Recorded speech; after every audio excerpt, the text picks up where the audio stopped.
Which one of the following situations best reflects indirect transfers?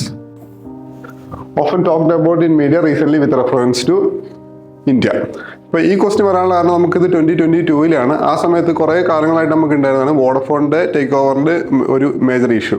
അപ്പം അത് specifically related ആയിട്ടാണ് indirect ട്രാൻസ്ഫേഴ്സിനെ ക്വസ്റ്റ്യനിൽ വന്നത്. അപ്പം ഇൻഡയറക്റ്റ് ട്രാൻസ്ഫർ എന്താണെന്നാണ് ചോദിച്ചേക്കുന്നത്. ക്ലോസ്ലി അസോസിയേറ്റഡ് ആണ്. നമുക്ക് നോക്കി കഴിഞ്ഞാൽ Indian company investing in a foreign enterprise and paying taxes to foreign country on the profit arising out of its investment. A foreign company investing in India and paying taxes to the country of its base on the profit arising out of its investment. നമ്മൾ double taxation അവോയ്ഡൻസിന്റെ ഒക്കെ കാര്യം പറയുമ്പോഴത്തേക്കും പറയുന്ന ഒരു concept ആണ് ഇവിടെ വന്നിരിക്കുന്നത്. പിന്നെ നമുക്ക് നോക്കിക്കഴിഞ്ഞാൽ അറിയാം ക്ലോസ്ലി റിലേറ്റഡ് ആയിട്ടുള്ള രണ്ട് സെറ്റ് ഓഫ് ഓപ്ഷൻസ് ആണ് നമുക്ക് തന്നിരിക്കുന്നത്. അതുകൊണ്ട് തന്നെ കുറച്ച് കൺഫ്യൂസിങ് ആണ്.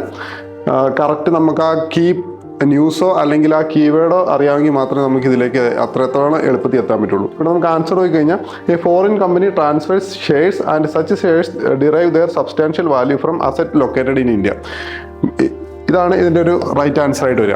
ഇതിൻ്റെ ഒരു ഐഡിയ എന്താണെന്ന് വെച്ച് കഴിഞ്ഞാൽ രണ്ട് ഫോറിൻ കമ്പനീസ് തമ്മിലുള്ള ഒരു ട്രാൻസാക്ഷൻ നടക്കുന്നു, അല്ലെങ്കിൽ അവരൊരു അസറ്റ് ട്രാൻസാക്ഷൻ നടക്കുന്നു, ട്രാൻസ്ഫർ നടക്കുന്നു, സെല്ലിങ് നടക്കുന്നു. ആ സെല്ലിങ്